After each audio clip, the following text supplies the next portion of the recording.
Have you got 5 minutes? The phrase that sends chills down the spine to HR people all around the world. My name is Florentine, a people and culture specialist.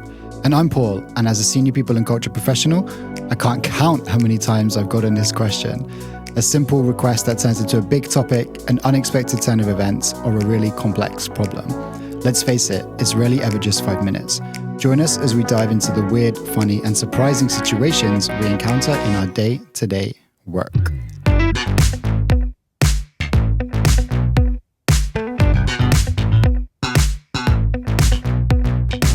And this week, we're going to talk about strength. And for this, we brought a special guest from the Strengths Consultancy. They just released their book, Unleash Your Superpower. We're really thrilled to have you here, Eva. Welcome. Thank you. And in this podcast, we really want to dive into the topic because a lot of companies talk about development, growth, I don't know what else, progress, you name it. And your company mainly focus on strength. So maybe you can give a little introduction and tell us why the focus is on strengths. Yes, thank you for having me. So my name is Eva, one of the co-founders of Strengths Consultancy. We founded the company 6 years ago. I have a background more in business, so I used to be an operational lead at a large corporate bank. And in this role, I saw so many people not doing what they do best and what energizes them. And they were really stuck in this. And I lost my mother when I was really young. So I truly believe life is short. Do something that excites you, that makes you happy. So that's when I decided to quit my job and to help people make choices that would fit their life better. But that's also when I met my business partner, Eileen. And she was already working with the CliftonStrengths tool in transforming the workplace to a strength-based workplace. And when I first did this assessment, I was totally amazed by the results. And I thought this is a very nice tool to help people focus on strengths instead of weaknesses. Because this is what we mainly see, right? We focus on weaknesses and shortcomings. And this is most of the time, it already starts at a very young age in primary school, right? So if you have your report and you have an insufficient grade and 3 top grades, most time and energy is spent on getting this insufficient grade up, right? So this might be a 4. And then if you work really, really hard, this becomes a 6. Your 8s might even become lower and you end up very average. We used to take this approach, or we take this approach along in the rest of our lives. And this is also what we see in teams and organizations, that the focus is mainly on weaknesses and shortcomings. While if you would focus on strengths, if you would focus on the things that you're naturally good at, that energize you, you find your sweet spot, right? So you focus on getting these 7 and 8s up to a 9 or a 10, and your average becomes way higher, and you outperform others in a certain area. Could also mean that your weakness becomes even weaker. But that's most of the time very irrelevant. So that's why we say focus on strengths, focus on what works for you. Because this has a huge impact on engagement. It's really funny that you mentioned it at like the company level as well, because whenever we do employee engagement surveys, it's like, and I'm like, this is what the company's doing well. They're like, definitely. But it's one side, they're like, what is this improvement areas? How can we improve? Definitely. But also when we evaluate the project, right, after we've done something amazing, the first thing we ask, what went wrong? How can we overcome this the next time? Instead of what went really well, what contributed to this, and how can we make sure we do this over and over again and improve it? Yeah. I hear some founders maybe think, but we should keep innovating, right? And if we don't know what we're not doing great, then how can we make sure that we keep up and keep innovating? Yeah, good question. But strength is all about how you achieve success. So it's not about staying in your comfort zone. It's about how do you go out of your comfort zone while using your strengths instead of your weaknesses. Yeah. So this is the same for companies. Like, how can we do innovative stuff, launch a new idea, while using the things we're super good at, and even improve this? Okay. And why, what are your strengths? Maybe first start with that. I'm really curious to hear. Well, just like you, I have many relationship building strengths. So I have the talent to build a genuine, deep connection with people and to provide a safe space for people to open up. It's also really what I love doing, and spend time with people in connection in groups. But also I have a ranger strength, responsibility strength, for instance. So I like to organize, set things up, making sure everyone takes ownership, get things going. And this is also what I do in our company. Yeah. And then, because you mentioned CliftonStrengths earlier, so this is the Strengthsfinder test. So maybe did you want to tell us a bit about that? Because I think that's like really the core of what you do. Yeah, so we use this tool in our services in transforming teams and organizations to strength-based cultures. And it's a performance assessment, scientific performance assessment produced by Gallup. More than 80 years of scientific research has gone into this, and this is their product. And we use this, and it's actually a tool to help people thrive. It's a performance assessment, so it's not a personality test. It's not about who you are, but it's about what strengths do I have, and how can I use them productively to achieve my goals, but also increase my level of happiness. So this is the tool. And the chances are even 1 in 33 million someone receives exactly the same top 5 report. So because there's like 34 strengths, right? Yeah. So, yes. Yeah. Okay. Yes. And I mean, I just did it and I really resonate with the results. It's quite funny. Did you ever had somebody that was really surprised about their top 10 or top 5? Yeah, it could be surprised in the beginning. But then if we have an individual session with this person and we dive deeper and we ask them about specific examples, for instance, or point out some dynamics with different strengths within a profile, then people recognize it. Yeah. And it's, for me, every time it's a new challenge or surprise, like, oh, wow, I see this profile. How does it work for him or her? You know. Yeah. So I'm super curious always to hear from them. How certain dynamics work, combinations of strengths. One thing, like we were talking about offline, is that these are not skills. We're always talking about in HR skills and competencies, etc. But like me and Flo could have the same skills and do the same job, but we have different strengths. So does that mean they're like traits or characteristics? Yeah, when we talk about strength, it's like natural talents. Yeah. So things that come easily for you, and it's a natural way of thinking, feeling, and behaving, but also something that energizes you. Yeah. And it's all about how do I achieve success. So it's not about the what. So skills and competences are mostly about what, but how you achieve this are your ingredients for achieving these competences, for instance. Yeah. And strengths determine what's your best route to success and how you can accomplish great things in your own unique way. So, like, is it possible that because you mentioned talents there, so is it possible that I have as an underused talent, and maybe if I invested time in it, it would become more of a strength? Is that possible? Definitely. So it could also be something that you like doing, but you haven't really experienced it yet. Yeah. But the most important thing is that it energizes you, because when it doesn't energize you, you're not going to invest in it, right? So when this is the case, it's normally a strength, and then you can invest in it for the rest of your life to make it even stronger. Yeah, definitely. And what now if I have this job and I do the Strengthsfinder test and the results come back and actually I figure out that the results are not in line with my job at all? Yeah. Yeah. And did you ever had a case like this? And how do you then? Yeah, definitely. But this is not how you interpret the results of the Strengthsfinder. So when we talk about strength, it's how you achieve success. Yeah. It's not about what you do. Yeah. So when this is the case, it could be, for instance, that you don't feel the freedom to use your strengths. No. That you copy paste your approach to the approach of your peers, right? Or you're not aware of your own strengths. So your success in a certain role is all determined by the extent to which you are able to leverage your strengths in a certain role. So when this is the case, you can have a conversation like, hey, what are your strengths? And how can we get the right conditions for you to leverage your strengths in this role? And maybe you should have a different way of working. So that's the discussion you're going to have. There's no right or wrong. No.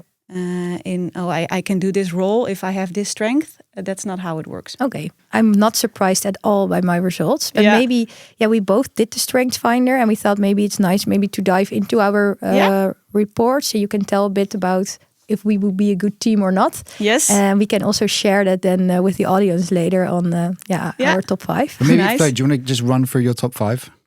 I know you were saying before, Eva, like top 10 is really important, right?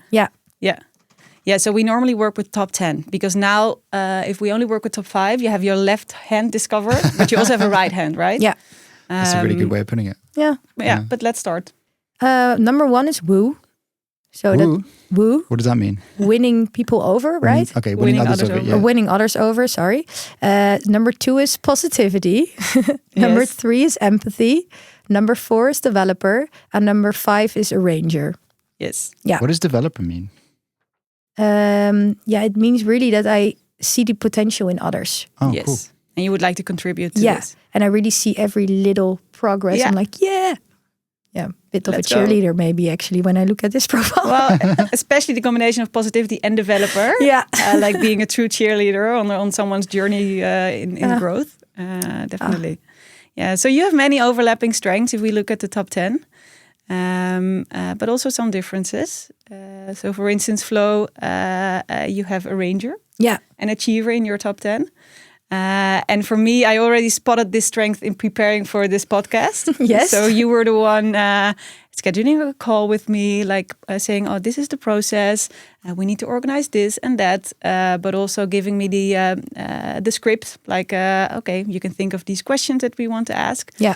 So people really talented in the arranger strength have a talent for organizing, setting things up, having a clear overview what needs to be done and how different factors should work together for maximum productivity. Yeah. And that's also, I think, why you're in the lead for this podcast. Yeah. Because these are... Interesting. I never saw that as a strength. I thought that's just normal or something, you know? Yeah, and that's what... But I think that's really funny, right? Because it's like for you just think this is totally normal, but to other people, it's not. Do you know what I mean? Yeah. It's really interesting. Yeah. And that's what I see all the time. So people take their strengths so for granted. Yeah. Because that's so normal for them. It takes not a lot of effort, right?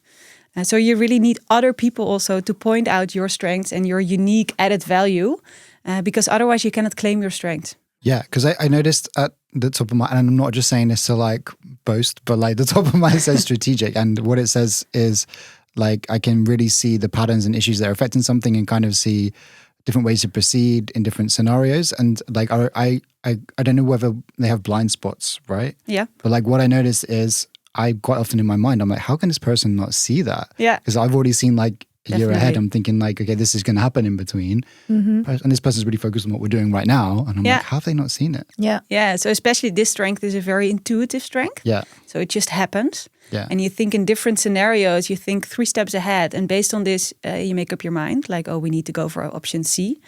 You also don't really go for the most obvious route. Because you think 3 steps ahead. And if you want to use this productively within a team or an organization, you have to take people along in sketching these scenarios for people to understand why you make the certain decisions. Yeah, exactly. And that's indeed what I had to learn. I remember I got the feedback from my manager and she was like, yeah, you're like, you've already seen the pattern. Now you need to explain it to everyone and like bring them with you. Yeah, definitely. And that's how you leverage your strengths within a team, because then you also take people along. Right. Yeah.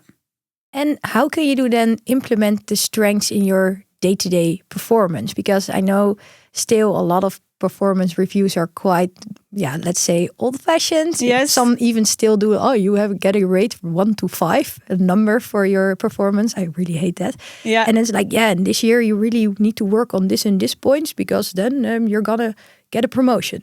Yeah. So how can you switch the perspective? Yes. So it all starts with awareness on strengths, right? Yeah. Because that's the starting point. So you can either take CliftonStrengths assessment within your team or organization, but you can also do this yourself. So you can also keep track of the things that energize you, that you think you're really good at. You can ask for constructive feedback, right? To your friends or your peers. Like, what do you think I'm really, really good at? Because we take them for granted and we don't see. So once you know this, you can use them in your performance reviews. And it can be as simple as, okay, what goals do I have? And how am I going to use my strengths to achieve this? Because then you already flip the coin. Yeah. Then you flip the script. Instead of what went wrong and where should I improve? No, what went really well? And how can I use this input in achieving further goals? Yeah. Future goals. Because then you set yourself up for success. So it's just a mind shift, a different perspective that has a huge impact on engagement and on performance within teams and organizations. Yeah. I think you even got an award last year, like Positivity Award last at work, Energizer right? Award. Yeah. And then so if I was your manager, then I would be like, yeah, keep being positive. And then, I've been working with strengths for a while. So I'm always saying to people, lean into your strengths, use this more. But it's really hard to say, hey, use your positivity more. It's like, how is that helpful? Like, I can only know that myself. Yeah. And I do notice that negativity is really an energy drainer for me. So if I'm in a team and people are really negative and pessimistic, it's draining my energy. And what I, for example, do is at 7 People, we have a smile file. So when something then nice happens or fun or something that gives me energy or something positive or I get a compliment, I save it in my smile file. That's and nice. when people then are really negative around me or like, sometimes I read into the smile file. I'm like, okay, just remember, stay positive. This is your strength. So But it's good to know that this is a performance assessment. So, and a strength is really a talent that you use to achieve a certain goal. Yeah. So also for positivity, I remember when I took the strength test, I didn't think positivity was one of my strengths. I'm like, that's just how I get up. That's just who I am, right? But now once I know this is one of my strengths, I really see the effect it has on our team, and it's really undervalued. So it also has a positive effect on executing, on strategic thinking. So if you say like, hey Flo, use your positivity more, this is all, how can I celebrate successes within the team, for instance? How can I bring up the energy level? But also how can I maintain the right energy balance for myself, for me to be able to bring this positivity? Because if you are surrounded by many people that are negative, this has an immediate effect on your positivity, and you cannot bring this strength in a team. No. Because I try, but then there's no response. Yeah, exactly. So, when I've done like the workshops on these before, there was the powerful pairs. Yeah. So maybe just like using Flo and me as an example, because you said you saw our results. Yes. Like, is there anything that works well that we would pair up together? Yeah, so I think Flo has strength within executing domain, for instance. You have more strength within the strategic thinking domain. And I think that's also how you collaborate in making this podcast, right? Mm-hmm. So you set up, I think, more the practical stuff. You make sure people are connected, that it's organized well. And I think you, Paul, are more into maybe creating a strategy, like what is relevant for our listeners, what could be nice perspectives that we bring in. And this data. Data. This is a great, powerful pair. Yeah. But also in your profile, Paul, you have a powerful pair within your top 10. Okay. Communication and intellection, for instance. Okay. So powerful pairs are powerful combinations of strengths that might have a very different perspective, but could also strengthen each other in a certain area, certain direction. But for communication and intellection, people with communication are true storytellers. They like to take people along. They have great power for improvisation, and they need to talk to make up their mind. Right? Maybe you recognize, or for me myself, when I make a decision, I need to call my friends. Hey, what do you think? Yeah. What do you think? Oh, okay. And sometimes the other person doesn't have to say anything. You just have to speak up your mind, and then you know the answer. But intellection first needs time to think before being vocal. So people with intellect like mental activity and have the talent to think further and deeper. And reaching a certain deeper level of understanding and wisdom, but therefore they need more time up front to think about and be alone to really understand a complex situation or thing. And you have both. Yeah, lucky me. I do need time to process stuff, and then like when I have like a bunch of meetings with maybe a company I'm working with, then I won't just tell them my thoughts straight away. I'll be like, and it's kind of like my mind will process it in a subconscious way, and then a few days later I'm like, okay, cool, here's what I think. Yeah, so you have to balance both. Yeah. And a schedule time alone to think. Yeah. But also having time to spar with peers. And this balance should be right, because otherwise you cannot use one of the two strengths. Yeah, got it. And I mean, we also talked about it already a bit before, but are there certain, like, for example, I have quite a, how do you say, cheerleader profile. Maybe more people have that. Do you then also, for example, see that I have certain interest in certain topics? Is there a correlation? Could be. Yeah. So I think many people with relationship building strengths, for instance, are interested in people, in behavior, in how people connect, for instance. Many people with developer, also one of your strengths, are into coaching, training, teaching, mentoring. but also on the job, helping people thrive. So you see some interests correlated.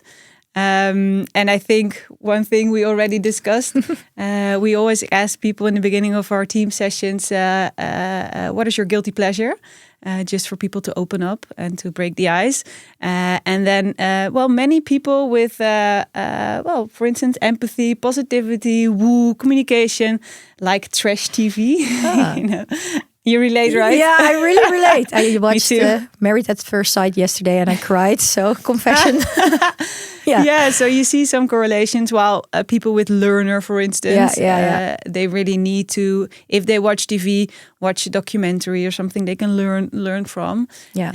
Instead of trash TV. Exactly. For me, that is just putting my mind off and just enjoy it and go into the emotional roller coaster of the program and tag along. And when I watch this documentary or listen to the radio about the news, sometimes I can feel very unhappy or sad afterwards because sometimes, like a lot of the times, the news is always bad news. Yeah. So it's interesting that correlates. The nice thing I think is once you know your strengths, you know what you uniquely bring to the table, but also what you need. Mm-hmm. And this is also what you can discuss with your manager, or you can look for organizations that give you these conditions, right? So it is a two-way street, because if I start my collaboration with you, we can set ourselves up for success if we have this input. We say, hey, if you want the best of me, give me this, or I need a dynamic work environment, or I need time alone to think. All right, it's so useful to have this input and to start off at already a very high performing level. And what I really like about this approach is that you are in control of yourself instead of the performance review. You can still use this, apply this, even though you get an old-fashioned performance review rating from 1 to 5. Definitely. So I think that is why it's very useful, right? Yeah, for sure. And I was also thinking, so then, how do we use this at the team level or maybe organizational level? Yeah, so what we do is we help teams set up a strength-based culture, but also complete organizational outroles. And what we do is we first invest in creating awareness on strengths. So everyone takes the strengths assessment because it all starts there. And then have an individual session. And then we have team journeys in which within teams, we're going to discover unique, powerful pairs, for instance. Because then you will learn who to work with and when, and how to leverage each other's strengths within collaboration. But also analyzing the complete team grid, like, hey, what are our main strengths? But also, what are our focus points? For instance, if everyone has a ranger as a strength, it has a great power, but there are also blind spots, right? Also focus points. Yeah. So that's how we use it within teams to set up the team grid is like who has what strengths and how many people in the team have these strengths. Yeah. Is that right? Yeah. And then translate it to the actual collaboration. Because a high-performing team is a team in which individuals are empowered to fully leverage their strengths, but also in which the individuals know who to collaborate with when and to leverage each other's strengths. Because you can have a very bright team, but if they don't work together and don't use each other's strengths, it's not a high-performing team, right? If I know your strengths, I'm like, okay, we need to achieve this. Which 2 people, 3 people in the team should work on it? Oh yeah, let's find these people who have these strengths, whether it's like in your case, arranging the podcast, for example. And then they come out together. It's like, it's kind of obvious when you say it out loud. Yeah. Right? Yeah. And we also have like courses for leadership team journeys, because it all starts there most of the time. And if they lead by example, if they lead strength-based, so focused on strengths, but also setting strength-based goals with their employees, giving strength-based feedback to really bring out the best out of themselves, but also out of their people. This has a huge effect also on engagement. Because I can imagine if like everyone is using their strengths, then that means they're working on things that give them energy. Then that I guess means we're going to have like a more engaged workforce, a more performing workforce. There's like loads of benefits at the organizational level, right? Yeah, so Gallup did a big meta-analysis of 22 organizations worldwide, and they researched that if companies or teams work strength-based, engagement goes up by 23%. Whoa! Profit goes up by 29%, and you have a lower turnover of 72%. And one thing I like the most is people are 3 times likely to report a higher quality of life. Wow. But imagine if you can do what you do best every day and you're appreciated for this, you have the freedom to do this, it's super powerful. It feels like you're thriving all the time. Definitely. And that's really nice. And not that you're on this awkward, uncomfortable stretch zone, let's say. But let's now go back to the example of the arranger. Let's say now you have 5 arrangers in your team and nobody is really strategic. Yeah. Is that then like a sign of that you need to change something or challenge people to be more strategic? Or how can you handle a situation like that? Well, again, there's no good or bad. No. So it's not like, every team has to have someone with strategic. No, okay. But if you have many people with arranger, then probably it's a very dynamic workplace because people with arranger like dynamics. Doing things, organizing things. But one blind spot, for instance, for people with arranger is that they tend to forget to be vocal about making changes or seeing a better way to achieve a certain goal, for instance, because for them it's so obvious. Oh, if this is not going well or the system is down or someone is sick, we'll find another way. Let's do it like this. So that could be a problem, that everyone is arranging, everyone is doing their own project, for instance, but there's no consistency, for instance, towards specific goals. That could be an issue. And then it's something to address, like how can we manage this within our team? Should we have regular check-ins, for instance, or that's then the conversation that you have. Yeah. How can we manage these blind spots? Blind spots. I also like this word. It's really, when I was reading the results, it's really positive. It is. And it's good to know because some people say, it's easy to focus on strength. Well, it's not easy. It's very hard actually to work strength-based and to use your strengths to go out of your comfort zone. And we also don't say ignore all weaknesses, because if they are in your way for achieving a certain goal, make sure you fix them, but choose wisely on what you spend most energy and time on. Choose your battles. Yeah. Yeah. It's the path of least resistance sometimes. Yeah. No, definitely. And so we already talked about it a bit, but how, do you have like a simple exercise maybe for managers on how they, for example, can start now with using strengths in their one-on-ones or performance, or etc.? Yeah, so it all starts with a different mind shift. Mm-hmm. So instead of focusing on what went wrong, what went really well and how come. Yeah. So first thing should be to increase awareness on strengths. Yeah. To motivate your people, like, hey, find out what are your unique strengths, right? What are you specifically talented in?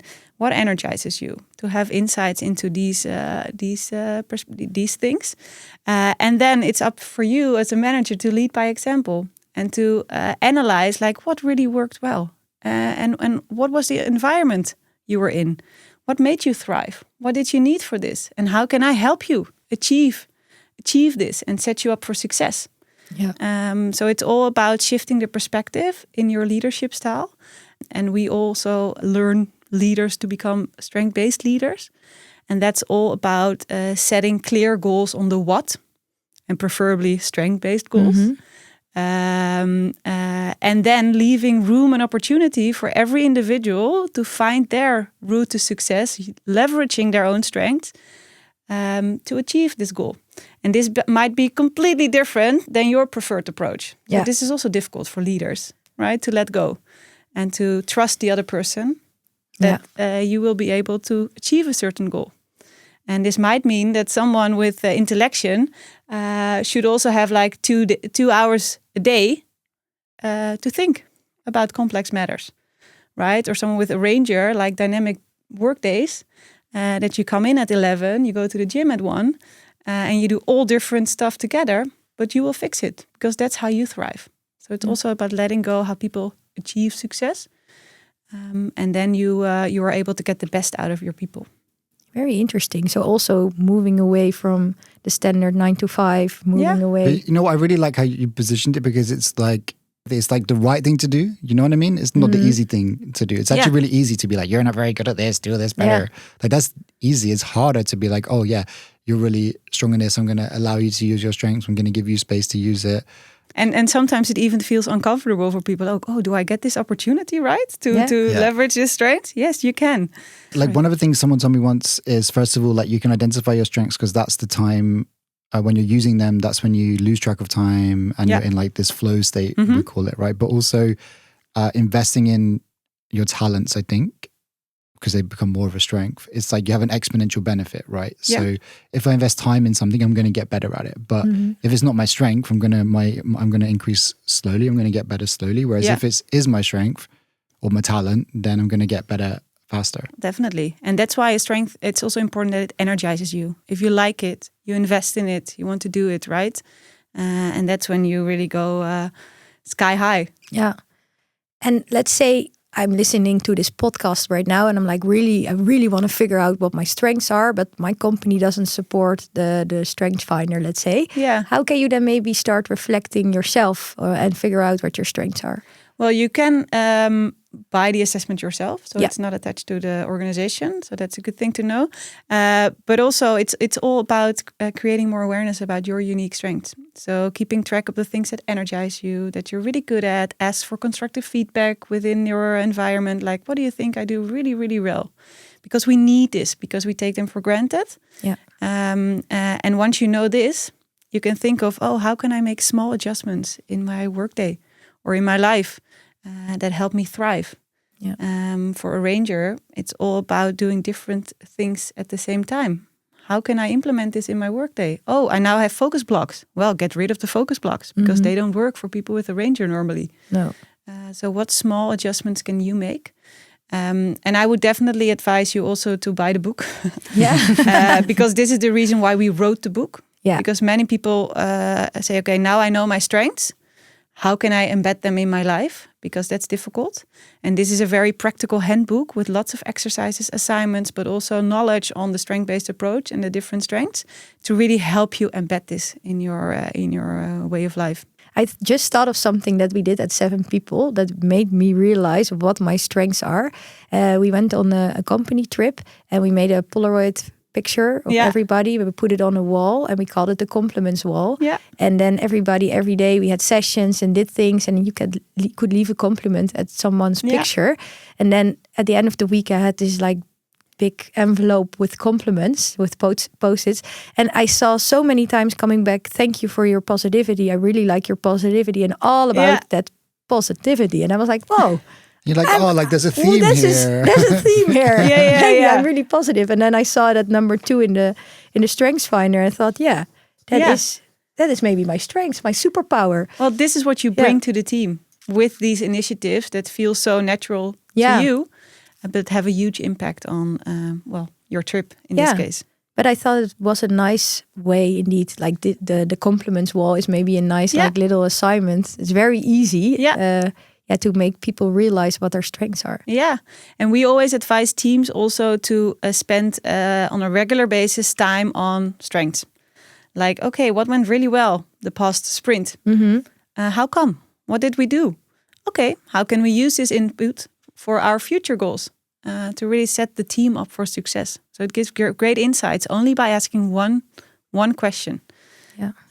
Because then if you know what you did well, you can do it again. So it's like reinforcing that behavior. Yeah, and indeed, what went well? Yeah, we delivered. It's maybe then not good enough. We achieved the goal. We achieved the goal. How? How? It's all about how. Yeah. And be as specific as you can. Yeah. Because that gives great insights. Okay, Flo, should we wrap this up? What are your key takeaways? My key takeaways is really focus on strengths. Really try to flip the perspective for yourself. So don't wait for your manager to do it. I mean, you are in the power, let's say. For managers, I think you can already start doing little exercises like a compliment wall, but really recommend maybe to do the Strengthsfinder, because if you want to create a high-performing team, I think this is a great start.